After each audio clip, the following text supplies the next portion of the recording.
Good evening. You're listening live to the Extreme Movie Show. I'm your host, Rob, broadcasting to you from the Extreme Studios in the Pinos Palace, just west of Orlando, Florida. I'm a far cry, thousands of miles south of Toronto, Canada, where we're going to be joining Professor Pixel, a young 20-something gentleman here on the Extreme Movie Show to discuss Season 1, Episode 4 of Forever Night. As I've said, Pixel, people have been piling in. This is an older show from the early 90s. It was one of those ones that people kind of remember but don't talk about, and it's pretty interesting because tonight I'll just simply say it's a bit of a more subdued episode. I think it's a bit of an intellectual one. There's some interesting concepts in here.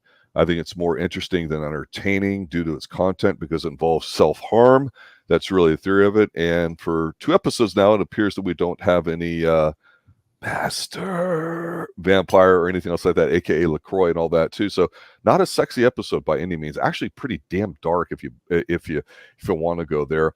I'm interested in what your initial take is on this. It's first watch for both of us as we're going through each episode of season 1 here. I know that on Extreme TV. So as people are filing in, it'll be interesting to see what comes up. What do you think? You know what upsets me? No, I don't know what upsets you, but I'd really wish it if you'd share it with me in the audience. Yes.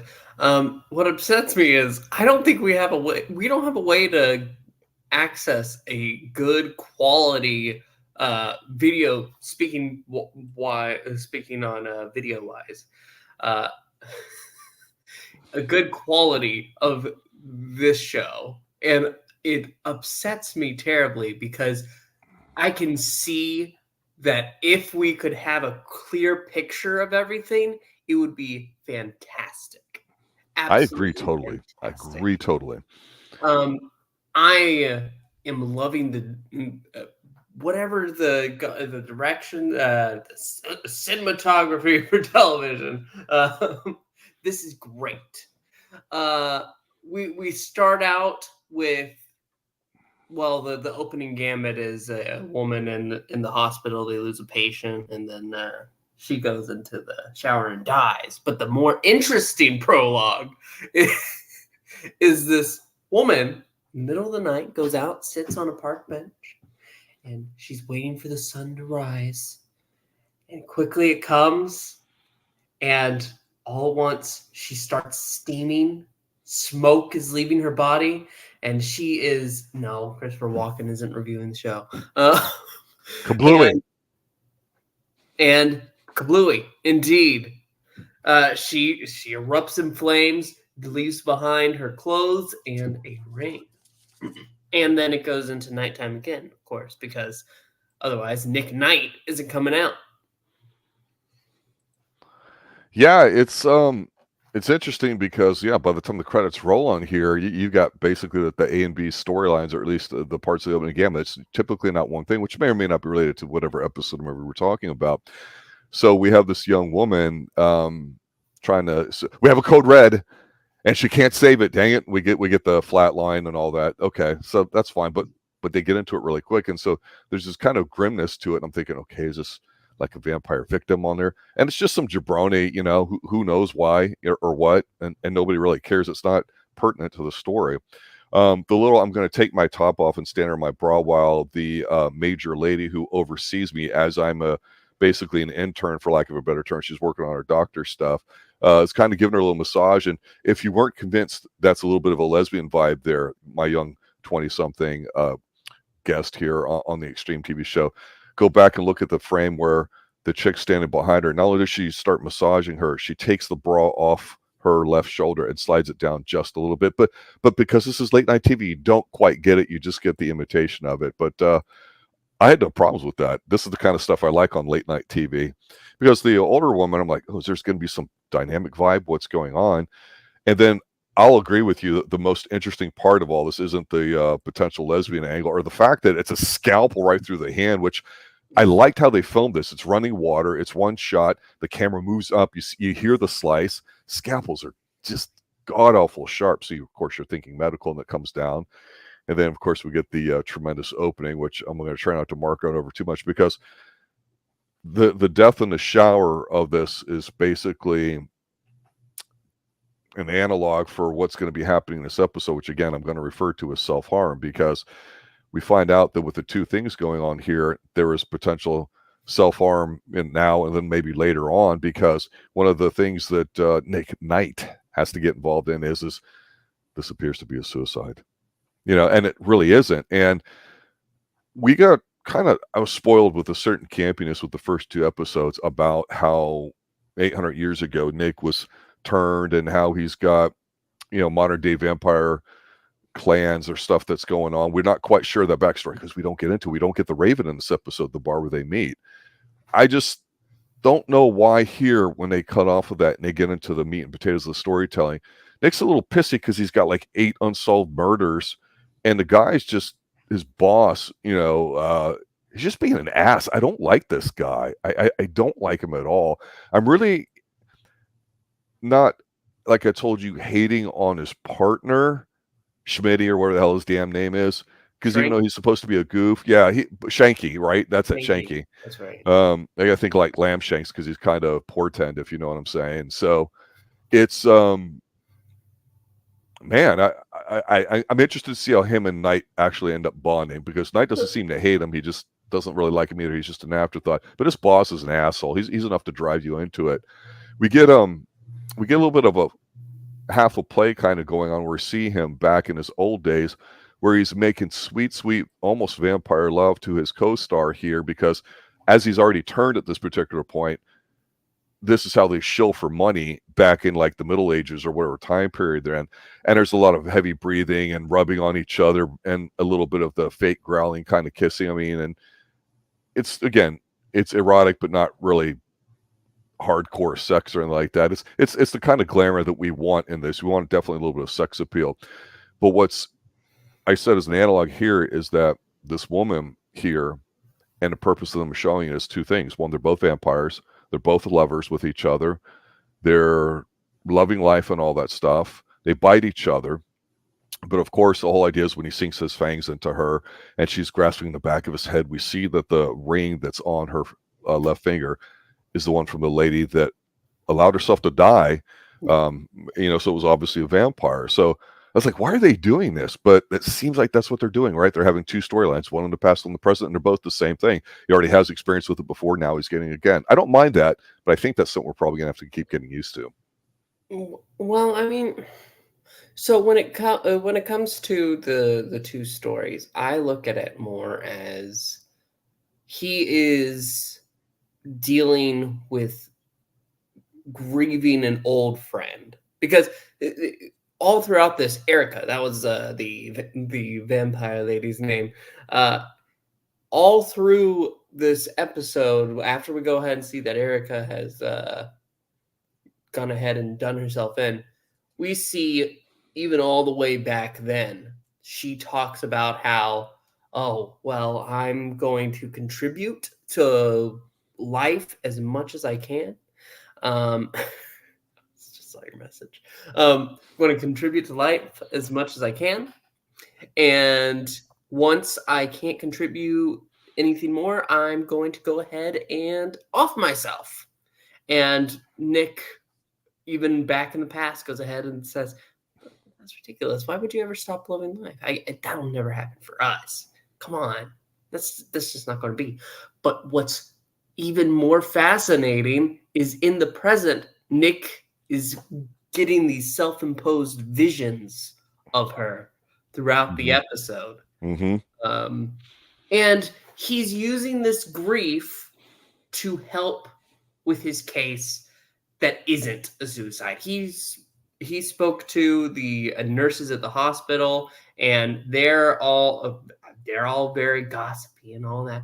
They're like, I can't imagine what's her name, Marilyn. Which one? The nurse. The one that died? Yes, Marilyn. I can't imagine Marilyn killing herself. Like she loved life. She's young. She's the prime of her life. She's attractive. She's got the world on a string. They got a world on the string. Stop.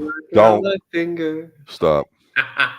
Sorry, you're the one who started. But no, it's Nick believing that because of what he's hearing around, other than from the head nurse who's like, gossip. Why are you getting into that? Don't listen to that. She showed signs of depression. Nick has to go against that advice and Shanky, who believes this is just a cut and dry suicide. Why are you looking into this? There's nothing here. But then we get a really good scene that I feel that has Nick really grieving. He's just seen a vision of Erica, and she's saying, "Join me in the light. Join me. Find peace with me." And then we get his doctor friend, Natalie, comes in, and he's debating with her whether or not he should just end it all. Just step into the light. It's the middle of the day. All it takes is one step, and she is the one that's telling him, no, you have so much to live for. You help every day. I don't care what your old friend said about contributing to life. Even with that in mind, you do so much. You're having a bit of a slump right now, but you have so much to live for, and you have to solve this case because Marilyn was pregnant.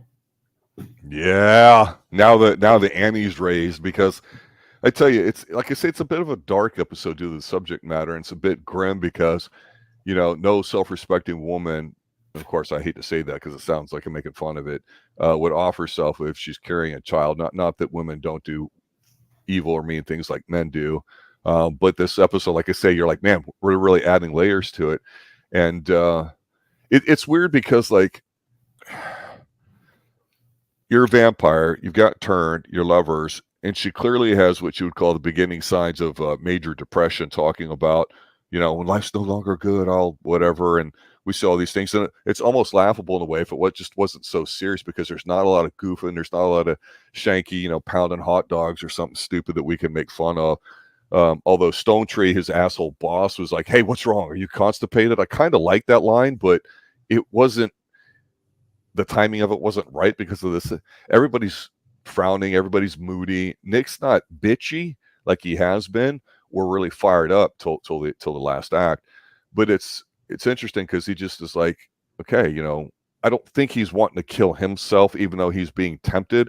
What I always liked about ghost stories, in some sense, is that some people say there's good ghosts, there's bad ghosts, there's just ghosts. Sometimes they lie, sometimes they're devils. There's a religious thing to it, sometimes there's not. That's what makes it kind of weird. But the fact that she's like, hey, kill yourself, basically, so you can be with me or whatever. My burden and all that too. It's like, hey, are you jealous? I mean, he's still living. And I got to say this. I mentioned before, I thought it was kind of interesting, the whole idea of them talking about, as vampires, what life would be like, how they would live together and all that. But one thing that never gets explored in vampire stuff, and this episode made me think of, and I'll give Forever Night a little bit of credit for this, is you're Nick Knight. You've been around 800 years, right? The people that you've seen, you've rubbed shoulders. We've gone from Joan of Arc to basically an wannabe actor, I guess, in a way, or something. I mean, we don't know that this is a significant actress. Implied Shakespeare. Well, you know what? And I don't know if that was Taming of the Shrew. Now, actually, you know what? I don't know if that's, now that I'm thinking about it, I think it just hit me. We'll talk about it here at the end. This could be Romeo and Juliet. But I'll say why for later. My Shakespeare is a bit rusty. It's certainly no Tempest, I don't think. But if you're around 800 years, okay, forget the physical limitations. Like here, we know he can survive crosses, and we don't know about garlic and holy water and all that. I mean, I thought that was kind of funny because that's showing some of his boundaries that we're learning in the story.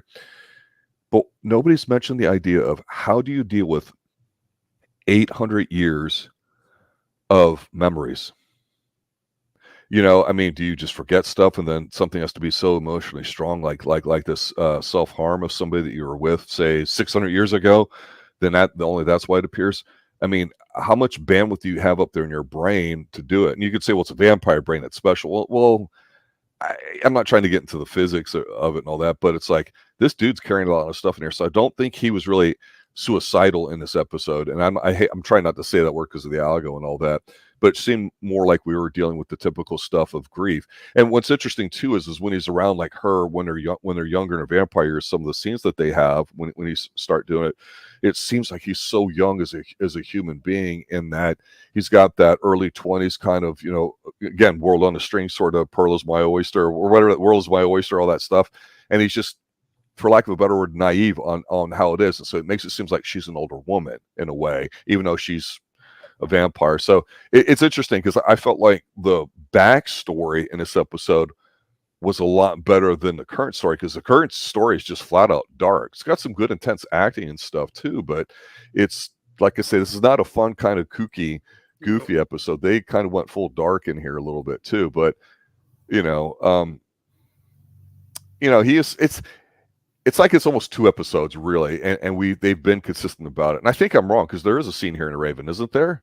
Yep, because they go to the Raven. I just totally forgot about this. Yeah, he goes to the Raven. Did you see the chains in the Raven though, looking behind her though? Just like I said last episode, he walks past them. That's cool. He has the ring. Go ahead. But no, he did go to the Raven to speak with Jeanette about Erica, and Jeanette was saying she was just eager to die. There's nothing you could have done. And why would I tell you? Why would I tell you she was planning? Why would she tell you? She knew that you would have tried to stop her, but she was ready to go. And they go to Erica's apartment, and this young woman is there. And it looks like she was close because she had written a play called The Last Act. And that'll come up later. We need to talk about the case. There's 2 main suspects. One is this clown. I say that because he dresses as a clown and goes and cheers up the kids. Dean, he's very sick. I guess cancer or something. Yeah. Yes. He's not one of those weirdo clowns like most of them are. Yes. And Dean seemed close to Marilyn. And then we have Marilyn's fiance, Carl. Carl he describes her as depressed, looking back as, hindsight's 2020. I guess this was in her all along. She's been kind of withdrawn. And you instantly get bad vibes from this guy. There's no even point in hiding it. They know I thought if she really whether she offed herself or not, which we find out, of course, she didn't. I was thinking, man, this dude's marrying up because this guy's morose. This guy's like, stay away from me, heat. You know what I'm saying?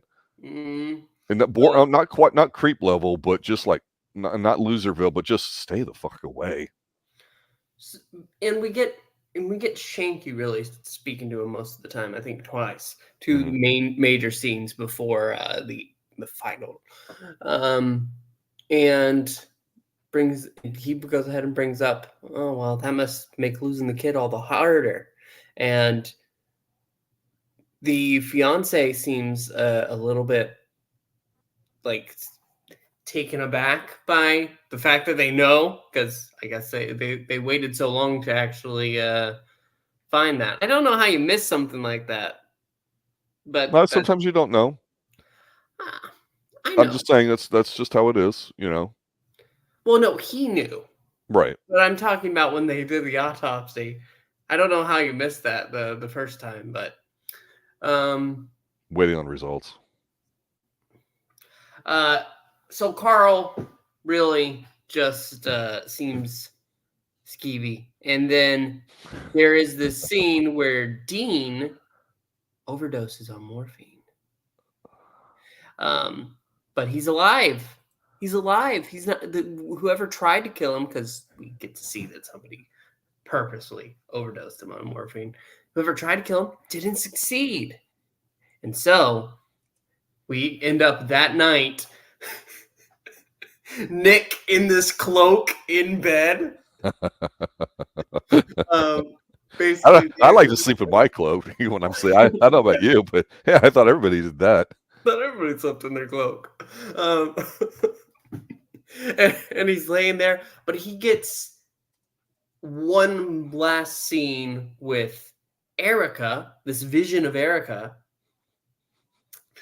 who comes in and she's like, "So, have you made your decision?" And he's like, No, I'm going to keep living. But I miss you. I do. But I've still got more to go on for. And then he gets stabbed. Carl comes in and like, you want her? You miss her so much, you can join her. This is kind of a weird scene because it's shot well, right? I mean, obviously the way they frame it with him like looking away from the bed and then she's there, the door's right next to her, so it's kind of like a one shot where you've got everything going through it right in the center. So I kind of like the transition when the door opens, she kind of like, fades out or whatever, like they turn the light off on her, on the actress or something when they're shooting it. But we see Nick do something we haven't seen before. Instead of being calm, cool, collected, and of course very progressive and a hit with the ladies, as it were, a very emotionally sensitive individual who understands men and women equally. He roughs this dudes up a little bit. He's not screwing around. They decided to spend $100 vampire budget on this one scene because he slaps the guy around. He's bitch slapping him. He's rolling him around. He does the thing, He gets the ugly. He's got the worst contact lenses of any vampire I've ever known. And he hangs the dude outside or order like that. You don't deserve to live. And you're like, what the fuck are you doing, Nick? That's not like you, bro. Get over it. Why are you so pissy? Come on, man. It kind of shocked me because I thought the scene was getting a little campy considering it's a bit grim, like I say all the way through. Then they do this. I'm like, well, there you go, Nick. I guess you're allowed to do it. You can do what you want, vampire boy. I love that Shanky comes in. He's like, come on, Nick. You can't do this. You got to bring him back in. Think of all the paperwork. That is an incredible, and you know what? That's what makes this whole scene bizarre because it's intense emotionally. But Shanky early on didn't realize that, hey, you just got like wine bottles in here. Are you an alkie or something?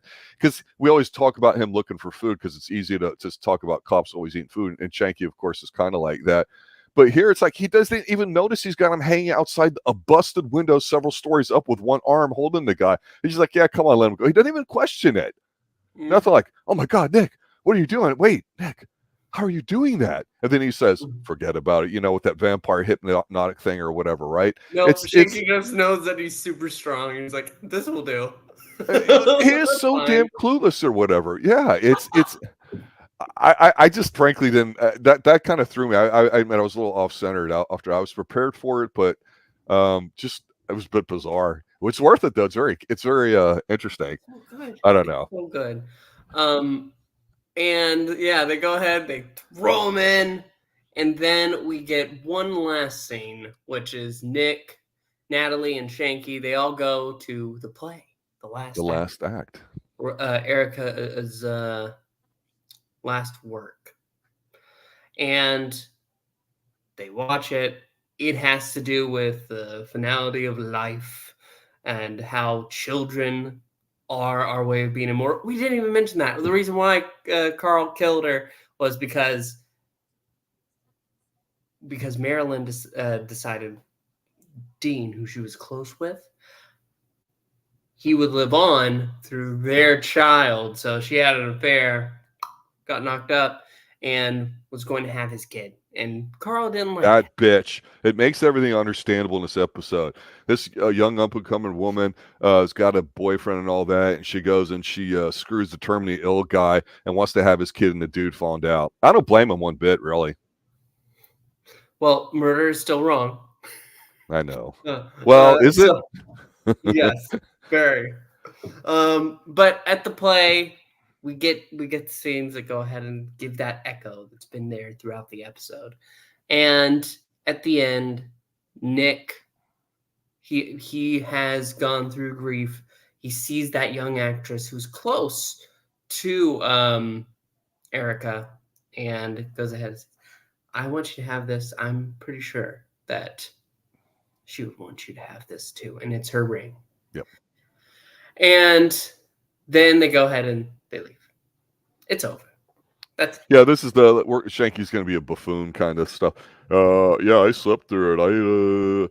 It's like, Shanky, you actually weren't too bad in this episode, bro. You're starting to get out of your goofball nonsense too, especially with all the weirdo stuff going on here between, asking if somebody's constipated, being an asshole boss, and Nick busting everybody up. You had a chance to move up several spots just by addition by subtraction, and then you go and you act like it. There's a real famous show by the Zucker brothers called Police Squad that the movies were based off of, and it was only on for like 6 episodes, where we always talk about reviewing it here on the Extreme Movie Show. And what they would do to make fun of these closing credits of TV shows from the 70s is they would roll the credits and everybody would kind of like freeze, like the camera just paused and did that snapshot, except they would actually hold themselves, so you kind of like see them blinking and shit would happen and all that. And that's what these things are. It reminds me of it, because I thought, for a very dark and somber episode, I thought they could have closed a better way. Like, say, Shanky says, "Hey man, I'm glad you cracked the case here. Can I buy you something to eat?" And it's like, "Thanks, Shanky. Some other time." Oh, but don't you love the last line? Oh, I do, but hold on. But I thought if he just maybe was out walking by himself, being all pensive in his hoodie, not his cloak, but his hoodie, because he was sleeping in the hoodie when he was undercover, and maybe he's walking around the Toronto shoreline or something like that, and in the back, maybe instead of the woman, the officer herself, the vampire from before, we're like, who is that? Maybe she's standing there looking at Nick walking, with his back towards you, far away, as the sun's getting ready to come up.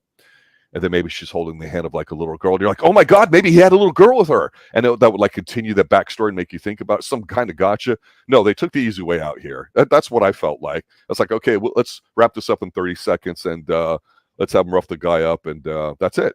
So kind of a cheese ending in a way. Not bad, but again, this episode felt different than the other. The two-part or the first 2 episodes movie that was made. And of course, the 3rd episode we did last week, definitely a little bit more serious. So a good episode, solid, a little bit of a different tone here. They definitely went more straightforward, so more interesting than exciting as compared to last week, I think. I concur, even with him holding out the window. So it looks like we're going to get one vampire scene in these, whether it's him kind of jumping, which means he's just being lifted off by a rope and we don't really see him, and then he's going to have the contact lens and the green and blue light, which is really putrid and disgusting on his face, which is fine. He's a blonde vampire, which you wouldn't see until years later in some of the movies in the 90s. But a solid episode, not a great one, not a bad one, but a solid one. It'll be interesting to see what they do with this going forward.